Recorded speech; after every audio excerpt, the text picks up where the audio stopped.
doing well today. Hope that everyone had a fantastic Halloween. I know I did. It was a lot of fun. I'm just wanting to make sure that this is going out on the YouTube. So if you will just give me a brief moment here. That this is going out. Looks like everything's going out okay, so that's good to see. So again, hope that everyone is having a good evening tonight. Welcome to Captive Thoughts. This is episode 3 of Captive Thoughts, and so we're going to be talking about a number of different subjects this evening. We're going to be talking a little bit more about what we talked about last week in regards to fruitlessness. We're going to be talking a little bit about the church, and we're going to be looking at some of your questions here. I did post a link for the Discord server, so it is the tent west of Bethel. If you would like to join us there in the Discord, you can ask your questions there. Also, there's an opportunity to post parts for Christian culture, art, and music, that kind of stuff. There's also a reading list on there. A lot of people have put a lot of good books to check out. There's some that I've read, some that I haven't, that I plan to check out. So hopefully you'll be able to join us for that. Like I said, you can find the link for the Discord in the description of this video. So hope that you will take advantage of that. Now, the proverb for this week here, I've been usually doing one proverb a week. However, today, instead of doing just one proverb, we're going to do 5, but it is a central point, and it very much relates to what I was talking about last week, but it is this. This is in Proverbs chapter 5, starting at verse 7. It says, "So now, sons, listen to me, and do not turn away from the words from my mouth. Keep your way far from her. Don't go near the door of her house. Otherwise, you will give up your vitality to others, and your years to someone cruel. Strangers will drain your resources, and your hard-earned pay will end up in a foreigner's house.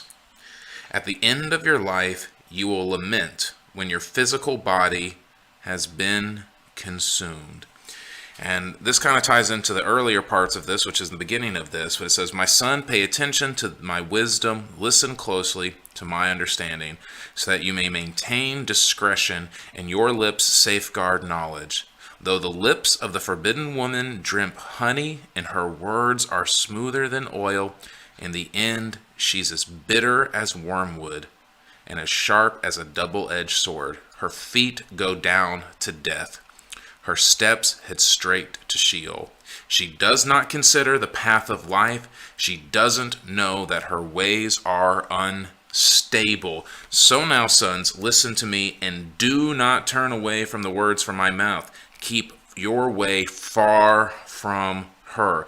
Don't go near the door of her house. Otherwise, you will give up your vitality to others and your years to someone cruel. Strangers will drain your resources, and your hard-earned pay will end up in a foreigner's house. And at the end of your life, you will lament when your physical body has been consumed." And what's this talking about here? What's the signifier of this forbidden woman? Well, on the one hand, we know that this forbidden woman, right then, well, it seems very, very good at the time, right? Her lips drip honey, very, very sweet. Her words are smoother than oil. So she's very seductive. She appears to be very good. However, what? She is as sharp as a double-edged sword. She is as bitter as wormwood. And here's the thing in verse 5. Her feet go down to death. Her steps head straight for Sheol. She does not consider the path of life. She doesn't know that her ways are unstable.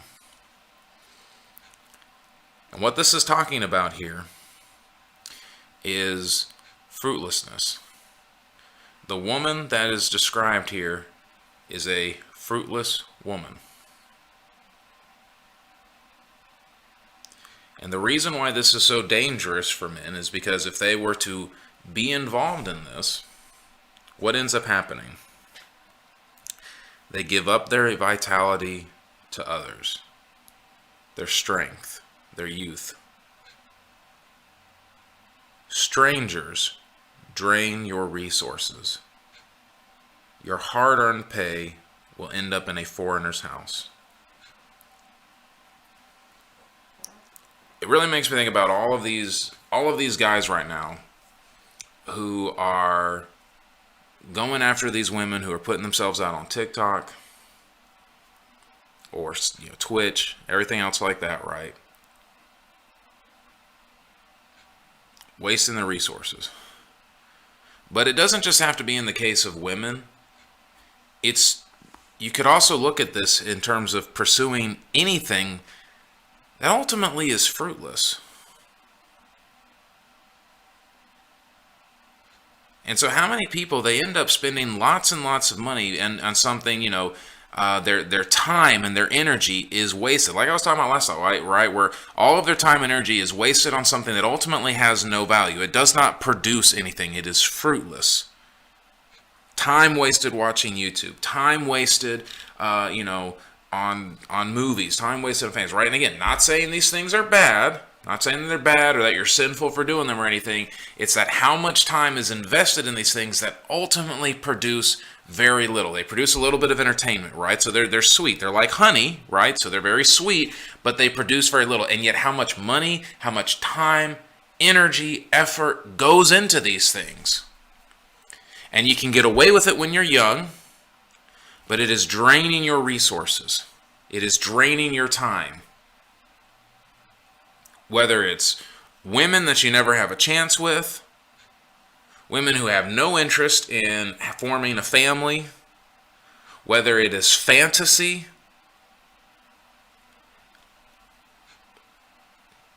you're ultimately giving your energy and your money to strangers, not to something that you're building, right? You're not building your legacy. You're not building it. You're ultimately what? You're just consuming it.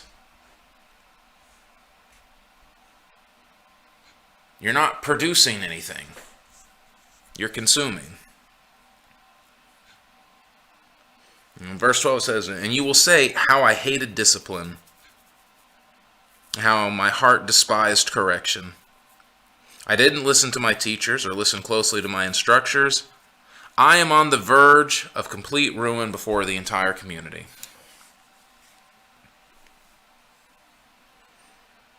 Then it goes on and says, "Drink water from your own cistern, water flowing from your own well. Should your springs flow in the streets, streams in the public squares? They should be for you alone and not for you to share with strangers." Something to consider. "Let your fountain be blessed, and take pleasure in the wife of your youth, a loving deer, a graceful doe. Let her breast always satisfy you. Be lost in her love forever, the love of your wife. My son, why would you lose yourself with a forbidden woman, or the embrace of a wayward woman? For a man's ways are before the Lord's eyes, and he considers all his paths. A wicked man's iniquities will trap him. He will become tangled in the ropes of his own sin. He will die because there is no discipline. He will be lost because of his great stupidity."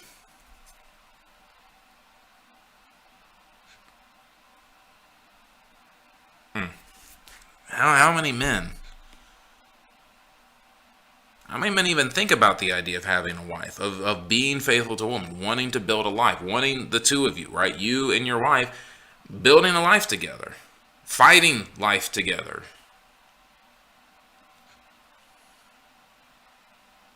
I know, right? There's no good women out there. It's impossible.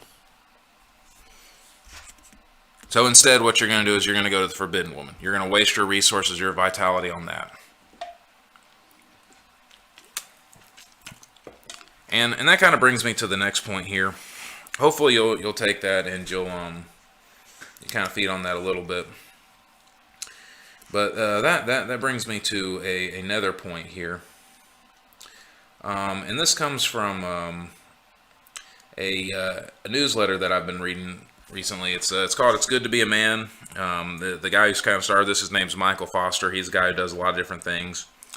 And he wrote this. He said, "In Life Together, Bonhoeffer writes, those who love their dream of a Christian community more than the Christian community itself become destroyers of that Christian community. even though their personal intentions may be ever so honest, earnest, and sacrificial. These are the men that Bonhoeffer calls visionary dreamers. They are never satisfied with anything in the real world because it doesn't live up to their ideal. Many men today are such visionary dreamers. They are on a quest to find a church that only exists in their imaginations. It is a church that lives up to every expectation in their perfect liturgy, their perfect preaching, their perfect doctrine, their perfect music, and their perfect pastor. It is led by a hero that they can look up to. It is filled with people that are like-minded in his niche concerns. The church is out there. He just knows it. He hasn't found it yet. So far, every church has been off in some way, so he will hop from one church to the next, always looking for something better, or he'll sort of just give up looking altogether. He is vocal about the terrible condition of the modern local church and often gives up entirely on it, turning exclusively to the internet. Thank goodness for podcasts and social media. How else could he get his preaching and fellowship? We are walking a tightrope between the compromise of gutless pastors and the delusions of visionary dreamers. There is no perfect church. However, there are faithful churches. Find one if you are generally in a region where the only church options are terrible. You have 3 potential courses of action: work for Reformation where you are, move to a region where there is a good church, or join an effort to plant a new church in your region. That's it. Sitting at home isn't an option. Complaining isn't an option. Pick one and get to work. God's house rules are not optional. God's design for embodied creation is not optional. Hence, church is not optional. The internet can guide you, but it will not father you. The only way to become a mature son of God is to become a true father yourself. To become a true father yourself is through the means he established by which he raised up some sons to image him. The formula is simple. Find a church that will disciple you. Submit yourself to it. And I think about that because, again, not just online, but in my own personal life, I've heard from so many people this idea that you can have Jesus, you can have God without the church. No, you can't. It doesn't work that way. I've seen so many people want to talk about the idea that, I'm spiritual, I'm not religious. Jesus, I don't like organized religion, man. I just like Jesus. The only problem with that is that Jesus organized religion. Jesus established disciples. He gave them teaching. Paul, who has authority to speak for Jesus, wrote letters to Timothy telling how the church was supposed to function. He explained the roles of elders, pastors, deacons. There was the Jerusalem Council, which gave instruction to various churches. They sent missionaries. So there were leaders there. This sounds like an organization, organized people. They collected money. They distributed that money. The church in Antioch collected a lot of money and sent it to the church in Jerusalem when there was a plague there. Jesus had 12 disciples. He didn't just have one. He had 12, and they worked together. He sent them out 2 by 2. But they also stayed in many ways. Then, at Pentecost, 3,000 were added to the number of the church, and then God kept adding to them each day. When they're scattered, they go out and they start churches all throughout the region. When Paul writes his letters, most of the time, he's writing to churches. Even when he writes to Philemon, he's writing to Philemon, he's writing to Philemon's wife, and he's writing to Philemon's pastor. Yes, Paul does write to Timothy, and he's only writing to Timothy, but then he's writing to Timothy, to talk about the church. Jesus, in Revelation, what does he do? What does he have in his hand? 7 stars, which are what? The 7 churches in Asia. You cannot sit here and say, I'm following Jesus, and ignore all of these other things that are about the church and somehow think, I'm still following Jesus, but I have nothing to do with his church.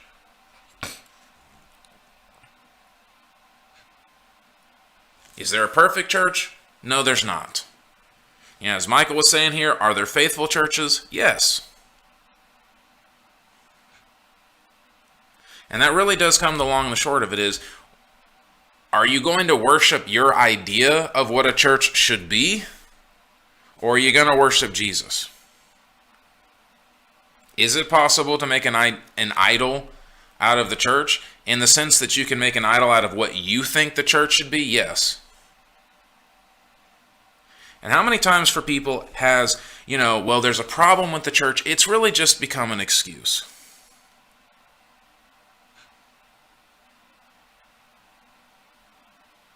It's an excuse not to go to church for whatever reason. And I think for a lot of people, the reason is because they know that if they go to a church, if they actually invest in a church, they're going to have to be held accountable on some of their things. This is another reason, again, why we like to keep people at a distance. Why we want to try to love people at a distance. Because if people are far away from us, they can't see our faults. The closer you get to somebody, the more you see their faults, their flaws.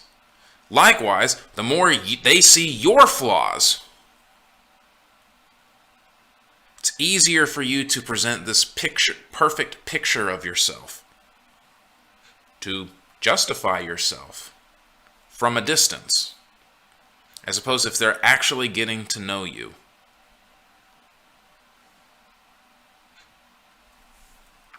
And I think that's why a lot of people, they don't want to go to church, is because they don't want people to see their flaws, because then they'll have to see them in themselves, and they don't want to see their own flaws. They like to imagine in their head that they're perfect, they've got it all figured out, they're totally sanctified, and they're just sort of waiting to die so that way they can go up to heaven, and there really doesn't need to be any other changes there. Yeah, that's pride.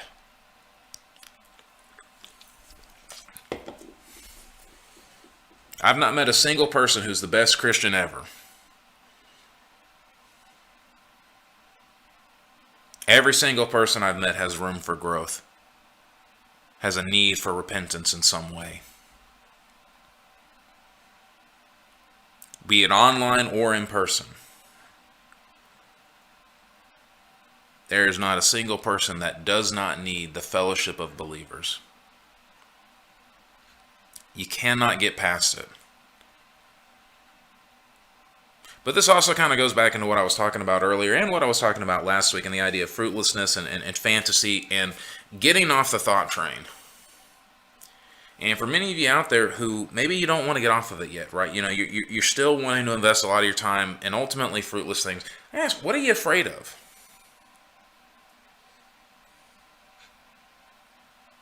And I'm not trying to ask it in the sense of, chicken or something like that, right? I'm not trying to goad you. It's an honest question. What are you afraid will happen to you if you commit to this path? I mean, if you don't think the path is like Christian, that's one thing. But if you're like, nah, yeah, I kind of think, he has a point, but no, I don't really want to do that. Why? What are you afraid is going to happen to you?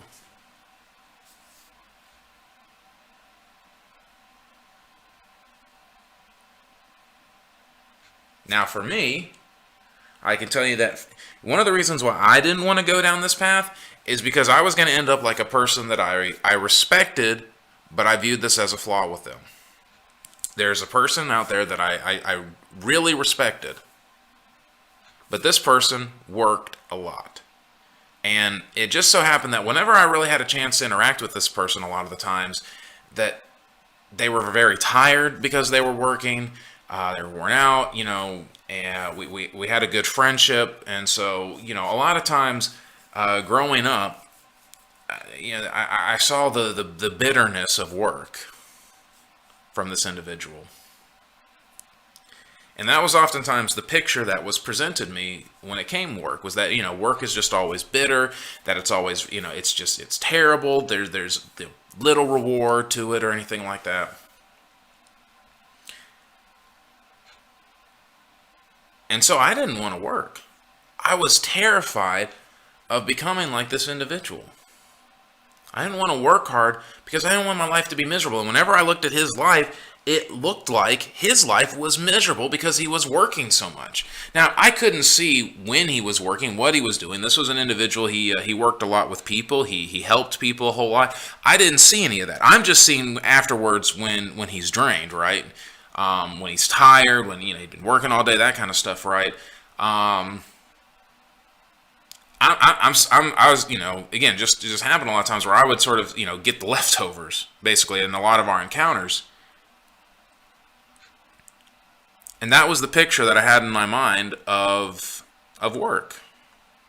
what work was, what it did to you, what made you bitter, made you miserable, made you angry. And so I didn't want to do that. I always wanted, don't work too hard, always got to mix in all the play. And I'd always lean more on, the not working side because I was afraid of ending up like that. That I was going to be miserable. That I would think that work was always miserable.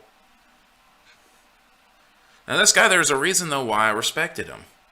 He was very intelligent. He was very educated. He knew what he was talking about in a variety of different subjects. He could do a whole lot of different things because he worked hard. Because he worked at them. He was someone who could pick up a lot of things quickly because he had cultivated in his mind such an idea of learning, of growing, of working at something, that it was easy for him to start something new and to learn and then to quickly master it. Not because he was just, super smart, although he is very smart, but because he knew how to learn. He knew how to work at it. And I get that now, but I didn't get it in so many parts of my life. The fear was unwarranted. Yeah, you can work too much and you can become miserable and you can get burnt out and all of that stuff. But you can also work and you can be fulfilled by your work. And yes, there are times where, you balance is important. But not working enough because you're afraid of being miserable is worthless.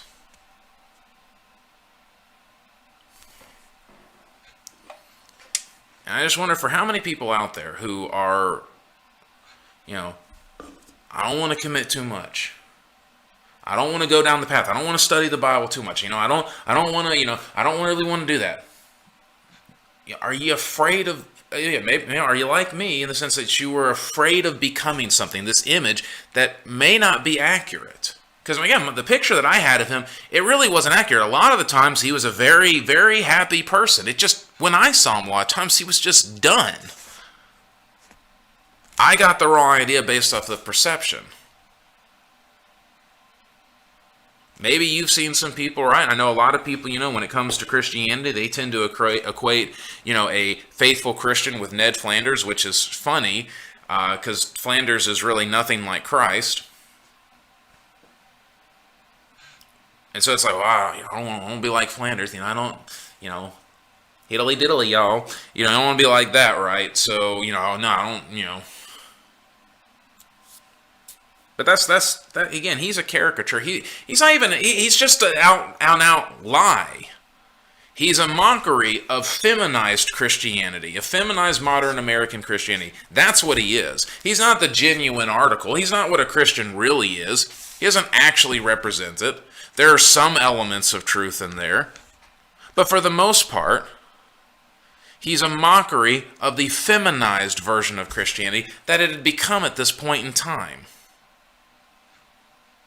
Go back and study men like Spurgeon or Luther or Augustine. They're not like Flanders. Go study Clement. Go study George Whitefield, Jonathan Edwards. They're not like Flanders. None of these men are like him.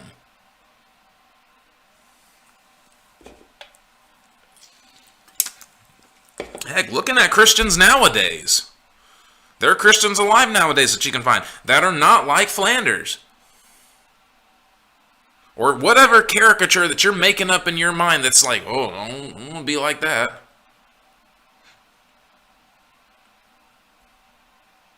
Just wonder if there's something that, there's a fear there.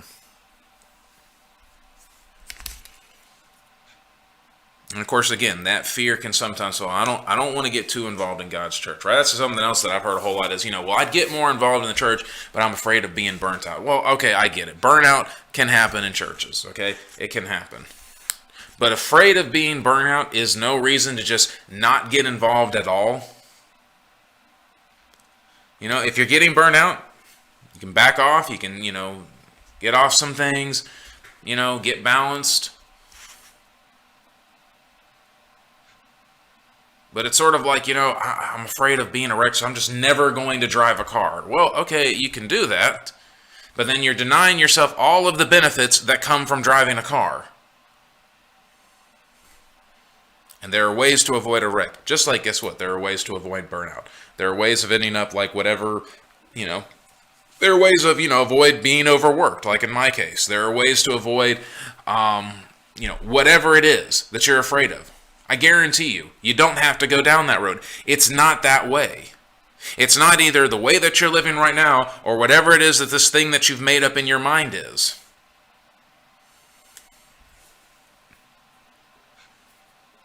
You might have to give up some things, yeah. But it's worth it. Okay, so leave you with that for a little bit. But I'm going to talk a little bit. I want to switch slightly this, and I'm only going to mention this briefly because I'm trying not to talk a whole lot about this. One of the things I've tried to emphasize here is, again, loving those that are near, focusing on what's around you, focusing on what's close to you. So, I'm going to talk a little bit more about things that maybe are a little bit far away, but it's to sort of emphasize a bigger point. A lot of people right now I'm seeing on the right, because I do try to keep up with the news in general, which again, even though you're loving those who are near you, doesn't mean that you shouldn't, keep up with the news or anything like that, right? You can still know what's going on. You can still be keeping up with news. It's just how much time are you giving to things that are far away, right? That's the idea of wisdom. It's that, if this is very far away, it doesn't really affect you, why are you giving it so much time and energy, right? I mean, for example, how many people are not in Virginia? They don't live in Virginia. They don't have anything to do with Virginia, but yet here they are talking about Virginia. We can note it. Okay, good. Whatever. Republican won the race. Fantastic. I don't live in Virginia. I mean, I guess I'm glad that, a leftist didn't win. But that's kind of the point. And I want to piggyback off of that to kind of talk about the difference between the current right and left. And I know that paradigm's not very good. Sort of the more kind of progressive, if you will, and the more kind of conservative. Again, they're on the same thought train.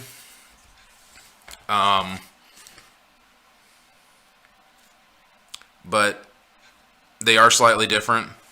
I was listening to a podcast recently. It's called The Brief History of Power.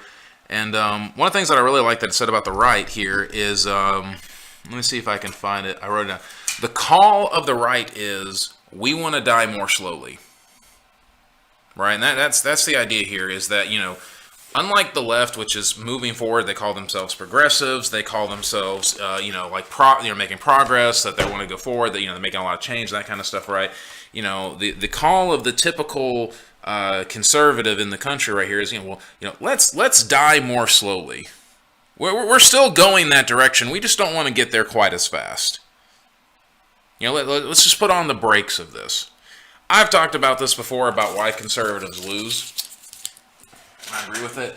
But another thing with this that I've been thinking about too, between the whole, and again, I understand that the whole paradigms are sort of shifting right now, so a lot of the lingo that I'm using kind of doesn't work, but as much as you can, basically the insane versus the not so insane, so kind of the progressive and conservative a little bit.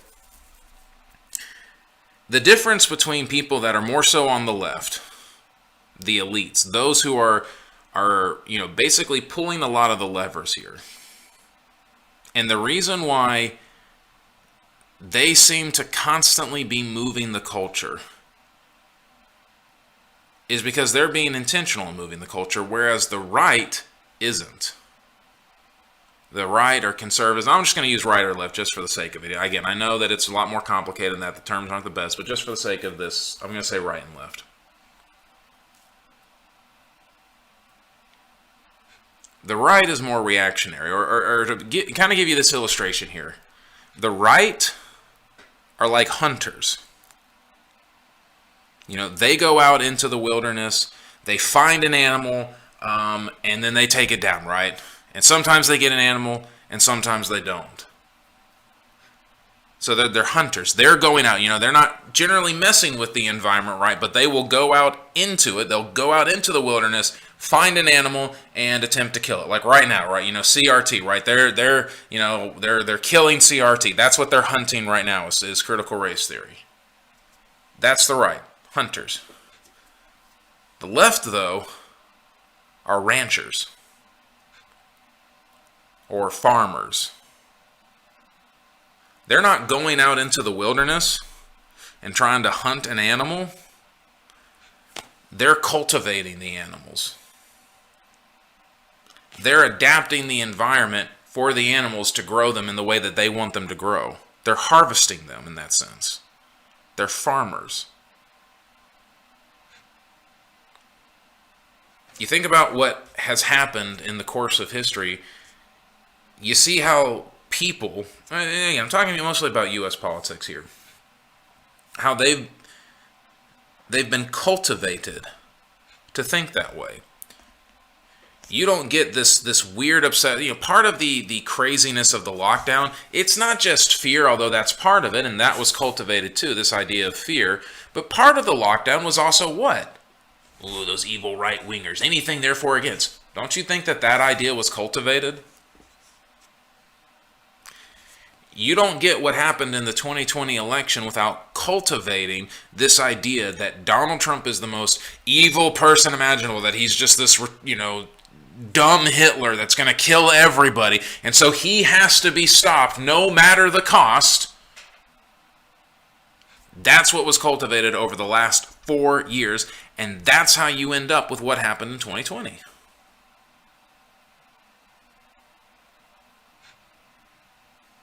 That's how they get there. And there are a number of ideas that you can trace through time. And so again, they don't, people have wondered, was COVID intentional? It doesn't have to be intentional. I don't know if it was or wasn't, whatever, but it doesn't have to be. When opportunity strikes, they've so cultivated the people that when it strikes, they can take advantage of it, even if it's not intentional.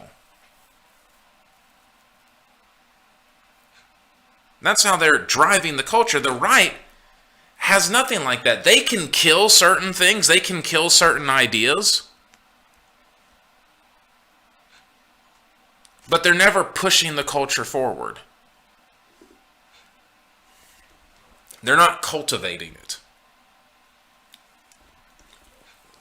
What are the positive ideas that, the right pushes forward? And the thing is if you're going to do this, you have to start small. You don't just build culture overnight. And this is why I'm emphasizing here loving those who are close. Because if you know what you believe, you know what you stand for, then you can put out a positive message. You can cultivate a people. You start small. You start with your family.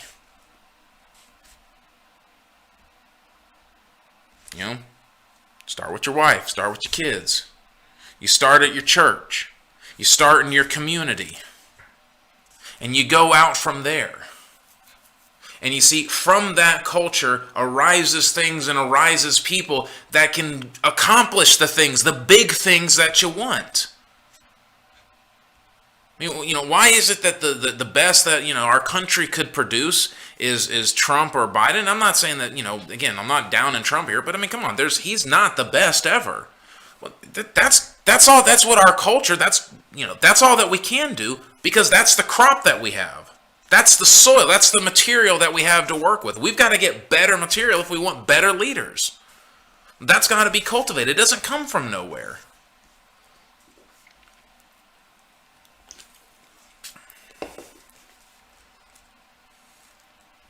It starts with those that you are near. What is it that you actually believe? What is it that you stand for? What positively are you wanting to see? What, and again, right, in terms of thinking is here, what do you want to pass on?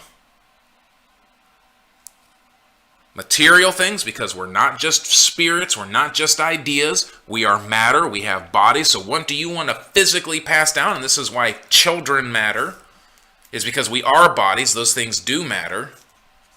But yes, what values do you want to pass down? What ideas do you want to pass down? It can't just be a rejection of something. Well, this stings. Great. What are you going to put in its place? Okay, CRT is bad. We shouldn't think about people the way that, critical race theory tells us to think about people. So how should we think about people?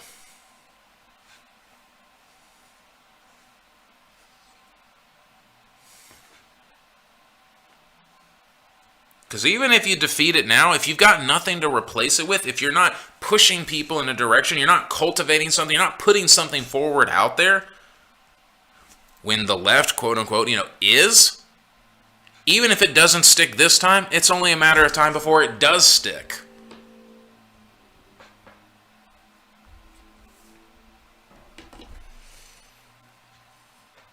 So that's the emphasis here. Is building culture that it can grow out. Again, it starts with you. Start small. So that's why I just, this was an opportunity to kind of speak about that. So I'm going to move to some of your questions now. So we're kind of changing gears a little bit here. So, but I'm going to change your questions here. And of course, again, if you have any questions, you join the Discord.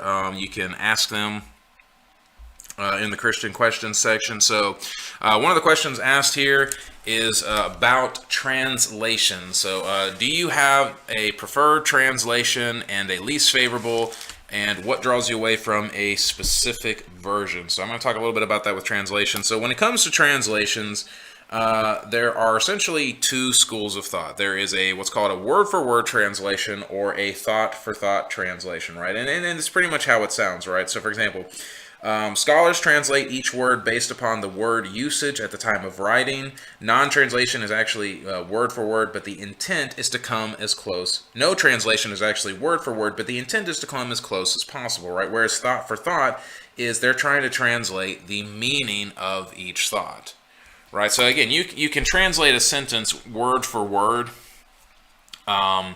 but it might be a little bit harder in the English as opposed to like in the Greek or in the Hebrew, right? Because it's, and that's why some people like thought for thought. It's like, okay, here's what the thought is in the Greek or in the Hebrew, and so we're going to translate it to get that across. Again, a lot of people like the word-for-word translations. I'll be honest, I prefer more word-for-word translations myself. Now, there is another idea that's called a balanced approach, which tries to do both word-for-word and thought-for-thought. The reason why I don't really like thought-for-thought is because there's already a little bit of interpretation happening within a translation. And when you do thought for thought, you're actually engaging in a little bit more interpretation. And that's especially true when you get to paraphrases, right? So, paraphrases might be useful if you want to get somebody's interpretation of a text, but it may or may not be the correct one. To kind of give an idea here, so the King James Version, that is a word-for-word translation, right? Now, it's not based off of the best manuscripts, but it is a word-for-word translation. The American Standard Version, that's word for word. The New International Version, that is a balanced view. One of the problems that I do have with the New International Version, it was really good in 1978 and 1984. In 2011, though, they updated it, and basically they made a lot of the language gender neutral. To try to be more PC. So rather than using more masculine pronouns when the Bible would use masculine pronouns, they try to use more gender neutral pronouns. I don't agree with that. I think that that's wrong. So if you can get a hold of a version from the NIV before 2011, it's a pretty good version. Just keep in mind that 2011, they're making some adjustments again for more cultural and political reasons, not necessarily for correct translation reasons. The New Revised Standard Version is another good one. This one is used from a lot of the newly discovered Hebrew and Greek manuscripts. So the NRSV, that is a word-for-word translation. The Contemporary English Version is a thought-for-thought translation. It's okay, but again, it does have some ideas here. The New Living Translation is kind of a thought-for-thought, but the New Living Translation It's thought for thought, but it's also borderline paraphrase. And of course, if you've ever heard of the Message, it's a paraphrase. My preferred translation is the English Standard Version, which is derived from the Revised Standard. So it's pulling from a lot of the manuscripts there. Again, it is a word-for-word translation. It's used for very serious studies from a lot of different students, scholars, that kind of thing. So that's one of the reasons why I like it. Another pretty good translation, though, is the Holman Christian Standard, which is more of a balanced approach. So to kind of take all of that and to kind of put it simply, NIV isn't, and again, it doesn't hurt to have a couple of different translations if you can get a hold of it. If you only had to pick one translation, honestly, I would either recommend the New American Standard Bible, the New King James, or the ESV. If you can get a hold of an NIV before 2011, that wouldn't be a bad one. But again, New American Standard, New King James, or ESV. Those are three versions that I think you really can't go wrong with those. They're all very similar too. That's one of the things that you'll find out is that there are a lot of similarities with these translations, and a lot of them with the study Bibles. If a word is typically translated differently, they'll put a footnote in there, kind of saying, "Hey, this word means this, but it could also mean this." You can find a lot of that information in a lot of your Bibles or study Bibles, that kind of stuff. So, again, it also doesn't hurt to just kind of learn the Greek and the Hebrew. If you were going to figure out, if you wanted to study the ancient languages and you wanted to know which one you wanted to study first, I would recommend learning Greek first, just because the Hebrew Bible was translated into Greek with the Septuagint. So if you learn Greek, you can get the New Testament, which is written in Greek, and you can get a good portion of the Bible, the Old Testament, even though it's written in the Septuagint. The people in the New Testament, when they're reading the Old Testament, they're more often than not reading from the Septuagint. So, that gets you a lot from just learning Greek. And of course, then after that, I'd learn Hebrew, because most of the Old Testament is written in Hebrew. But if you only wanted to really kind of study one language, I would study Greek. I think you're going to be better off studying Greek there. So hopefully that'll answer your question again for as far as translations concerned. New American Standard Bible, New King James, and ESV. Those would be the translations, and so that's why.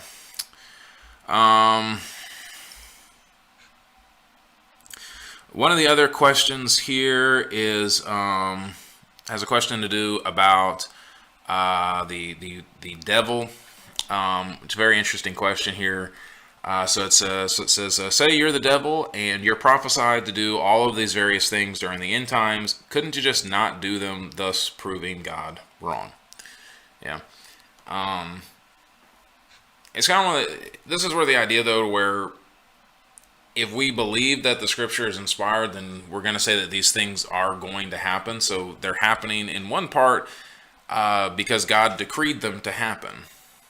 Here's the thing about the devil, and I was listening to somebody else talk about this, listening to another pastor talk about this, and he said, whereas the devil knows God, he doesn't really believe that he is God, right? He's kind of like, he doesn't think God is actually God, that he's kind of a lesser God, And you kind of have to realize that, because otherwise, why would the devil even try to overthrow God? Why would the devil think that he could if he didn't really believe in who God actually is, right? And so in one way, even though he's prophesied to, that he's going to do a lot of these various things in the end times, he's not going to believe it, right? He doesn't, and so he'll end up doing these things and trying to overthrow God. He's actually going to end up doing these things. And it's very similar, how Jesus many times, he prophesied his own death, right? Because, again, we could look like in the case of Christ, right? Well, couldn't have Satan, just not orchestrated things? Because Satan had a hand, right? And kind of pushing on people who conspired together to, have Jesus put to death.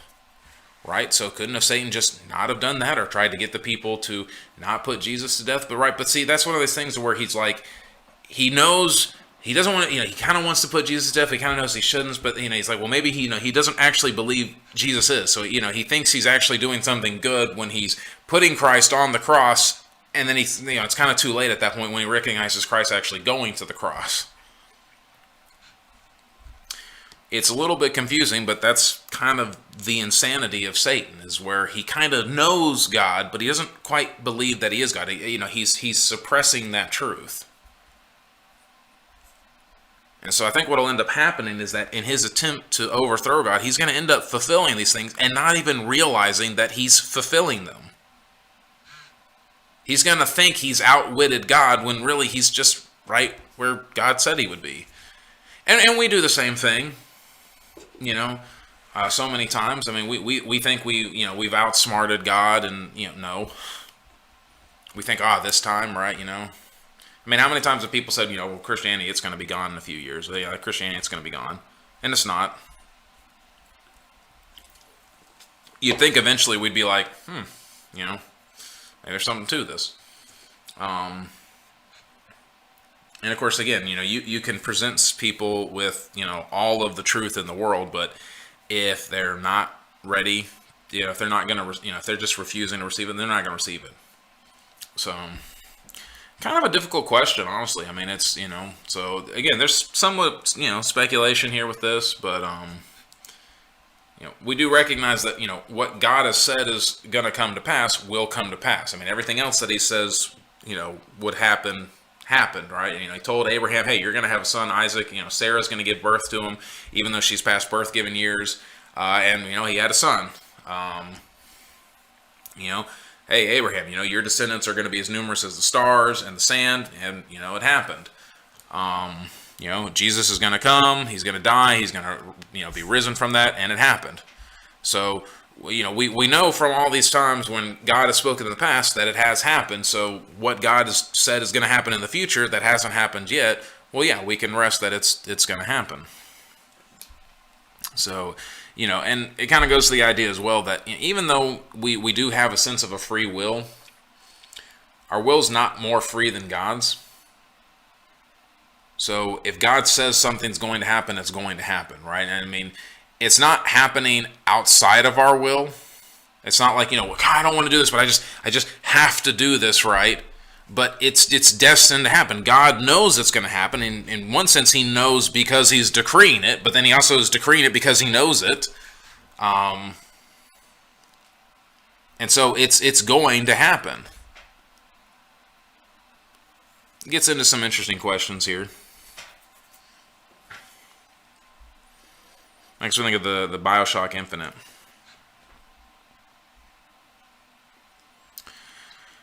Another one of the questions here.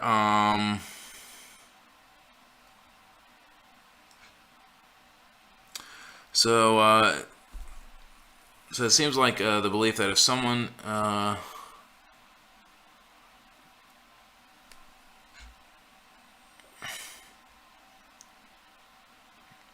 question about if angels can be saved. Humans are aware that some, with some knowledge that angels are not. Is it possible for angels to be saved? Is it possible for angels or really the demons, right, to repent? So there's a question there about could Satan be saved? And the answer is no. There is no justification for Satan and for the demons. And the reason is it has to do with the incarnation. This is one of the things where people have talked about, early Christians. One of the important aspects here when they were talking about the nature of Christ and his humanity is this statement that which has not been assumed cannot be redeemed. So in other words, unless Jesus was fully human, he could not redeem humanity. He had to be truly and fully human in order to redeem humanity. If he did not assume every aspect of humanity, that makes up true humanity, right? So not sin, because sin, we weren't originally created evil, we were originally created good. So if he did not make up every aspect of humanity, then he could not act as humanity's representative. He could not redeem humanity. Well, he didn't become an angel. He didn't die for the angels. He only died for humans. So there is no atonement for the angels. And many religious scholars have speculated that this is part of the reason why Satan hates us so much. Is because not only are we made in God's image, but that he knew that God would make atonement for us, that God would save us were we to fall to sin. And so he despises us for that fact, because God saved us, not him. That he hates us. That's why he wants to what? Destroy, deceive, or create chaos. Distort, essentially.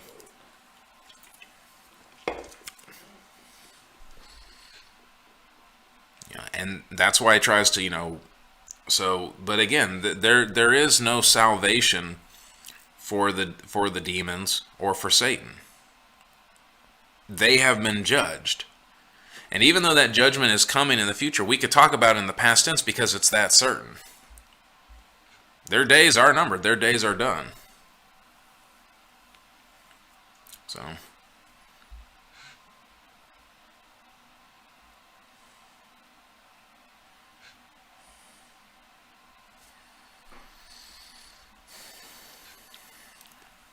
But yeah, that was a very, very interesting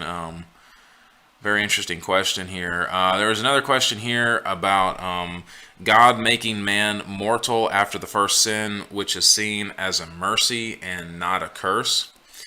So the idea is that, basically, what kind of the question here is that, did God make man mortal as an act of mercy, because in their mortality, well, then they, in some way, by having a concept of death, then they could receive salvation? Possibly. I see mortality, death, because death is seen as a curse. Paul talks about death as a curse in Romans 5. And of course, death is the punishment for Adam eating the forbidden fruit, right? God said what? The day that you eat of this fruit, you will surely die. And of course, again, what happened? Well, Adam maybe didn't die that day, but what? Death did come. Came for his son Abel. Eventually it did come for him. Came for his wife. Came for his son Cain. Eventually the whole world, save for Noah, did die. And death continues to reign. So, whereas it is part of the curse. Our world is decaying. Everything in our world decays. It falls into ruin. We all die. Animals die. So in that sense, yes, it is part of the curse. It is a curse. However, it is also a mercy as well. Because after we eat of the tree of the knowledge of good and evil, after we fall, we Adam and Eve go into the fallen state, then they're kicked out of the garden. Right? Lest they become like us. Lest they eat of the tree, the tree of life and become like us. In other words, the reason why Adam and Eve can't remain in paradise and cannot remain immortal, why they are to die, is because when they die, what does that do? That puts a cap on the amount of evil that they're able to do.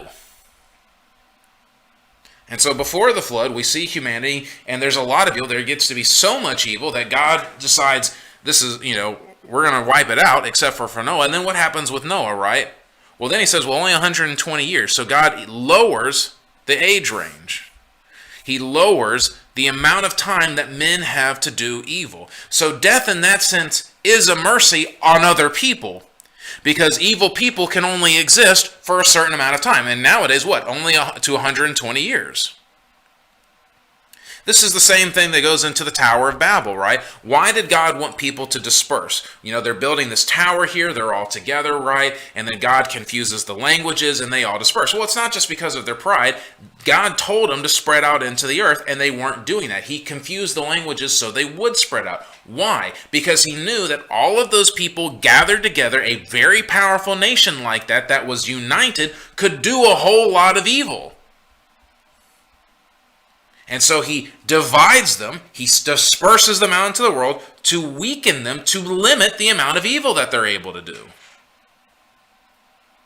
And so in that sense, death is a mercy. But it's not a mercy for the person dying. It's a mercy for the other people because, again, it puts a limit on the amount of evil that they can do. And think about how many evil people there have been in the world. What if you couldn't kill them? Or what if, again, even if they, maybe they don't, what if they didn't die even of old age?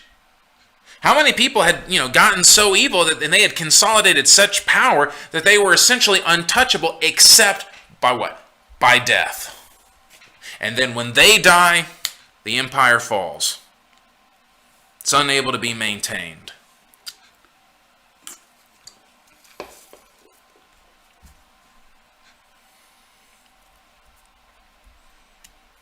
So I think in that way, death is a mercy.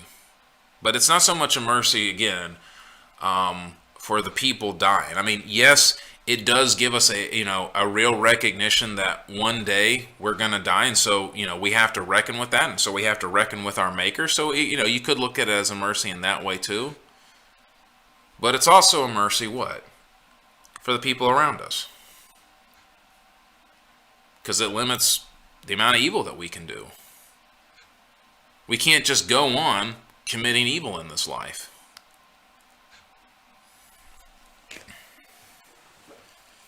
So, very good question. Very interesting to think about.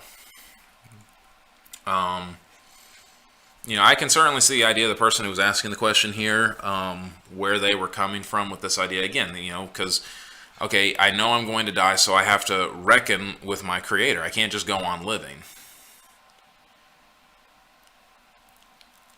And again, death can also be a mercy for believers sometimes too in this way, right? To limit the amount of evil that we're doing. Sometimes I think, like in the case of Ananias and Sapphira, there's nothing in the text.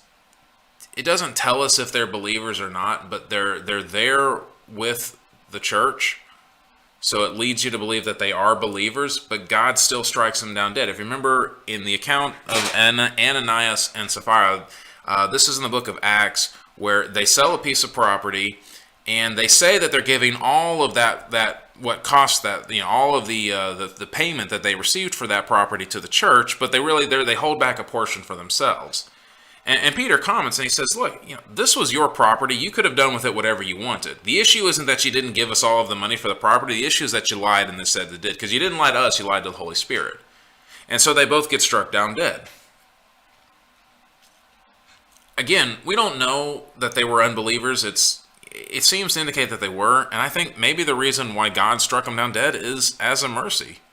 He struck them down dead in belief while they were believers, because if he hadn't, maybe it was possible for them to carry on and not believe. Now, there's a lot else that comes from that. It talks about the severity of lying to the Holy Spirit. But I think that it could also have been a mercy for them to take them before they made shipwreck their faith.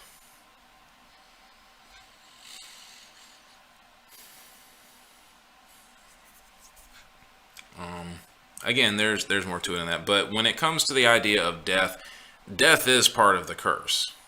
So we have to reckon with that again. It's said in Genesis 3, the day that you eat of this fruit, you will surely die. That is the punishment. And it's reaffirmed in the New Testament. The wages of sin, what we earn through sin, is death. So we do have to look at it in that way. So hopefully that will kind of, answer some of the questions here. Like I said,